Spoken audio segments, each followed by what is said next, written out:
السلام علیکم ورحمۃ اللہ وبرکاتہ۔ محترم سامعین، آج نماز کے متعلق ایک اہم مسئلہ بیان کرنا چاہتا ہوں۔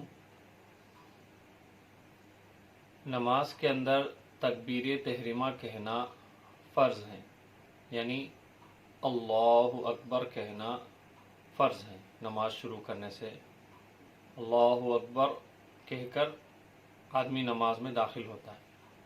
اس کے اندر عام طور پر ایک غلطی یہ ہے کہ بہت سارے لوگ زبان سے اس کا تلفظ نہیں کرتے ہیں، حروف کی ادائیگی صحیح سے ہوتی نہیں ہے، زبان ہلاتے نہیں، بس دل ہی دل میں ایسے نیت باندھ لیتے ہیں۔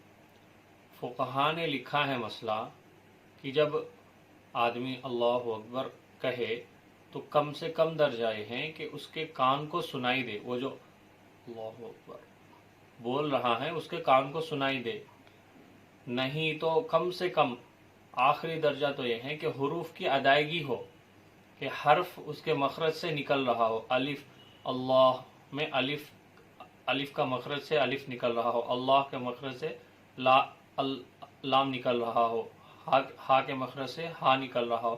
کم سے کم حروف کی ادائیگی تو ہو، اگر اس کو نہ بھی سنائی دے تو یہ کم سے کم ہے، اتنا تو ہونا ضروری ہے۔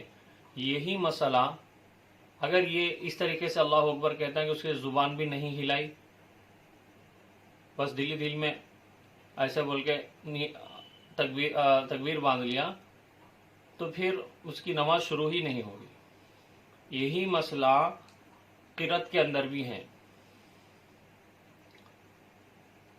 نماز کے اندر قرأت کرنا بھی فرض ہے، یعنی قرآن کا پڑھنا۔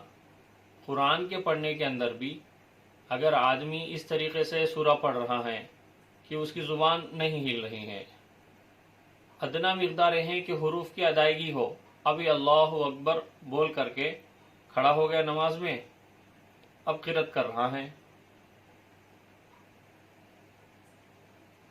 اس طرح قرأت کر رہا ہے کہ اس کی زبان بھی نہیں ہل رہی، بس دل ہی دل میں پڑھ رہا ہے۔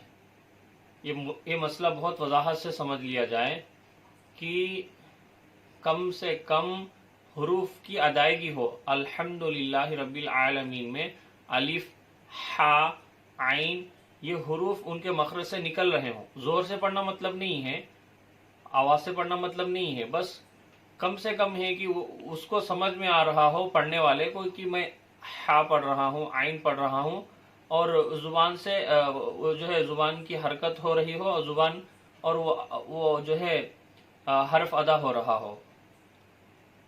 یہ بہت اہم مسئلہ ہے۔ نماز کے اندر قرآن کا پڑھنا فرض ہے، اور قرآن کو تجوید سے پڑھنا بھی واجب ہے۔ بغیر تجوید کے قرآن ایک دم ناقص۔ اب جب قرآن ناقص ہو گیا جو کہ فرض ہے نماز میں، تو جب ایک کوئی فرض چیز جو ہے نماز سے اگر کوئی فرض چھوٹ جاتی ہے تو نماز ہوتی ہی نہیں ہے۔ اور جب ایک فرض اتنے برے کنڈیشن میں پہنچ رہی ہیں، بہت ناقص درجے میں پہنچ رہی ہیں، تو آپ سوچیں ہماری نمازوں کا کیا ہوگا۔ اس لیے تمام مسلمان ماں بہنوں سے، بھائیوں سے درخواست ہے کہ وہ سب سے پہلے اپنے تجوید کو صحیح کرے۔ کم سے کم وہ جو صورتیں نمازوں میں پڑھتے ہیں الحمد شریف کے ساتھ اور دیگر صورتیں، ان کو وہ تجوید کے ساتھ صحیح مخرج کے ساتھ پڑھنا سیکھ لیں، اور نماز کے اندر جب سورے وغیرہ پڑھے تو کم سے کم جو ہے یا تو اتنا پڑھے کہ اس کے کان سن رہا ہو وہ جو پڑھ رہا ہے، کم سے کم اس کی کان سن رہی ہو، نہیں تو اگر کان میں بھی نہیں سنائی دے، کم سے کم حروف کی ادائیگی ہو، کہ حرف اپنے مخرج سے ادا ہو رہا ہو، یہ ادنا مقدار ہے۔ تو اس مسئلے کو دھیان دیں اور جو ہے اس کا اہتمام کریں۔ اللہ تعالی ہم سب کو عمل کی توفیق عطا فرمائے۔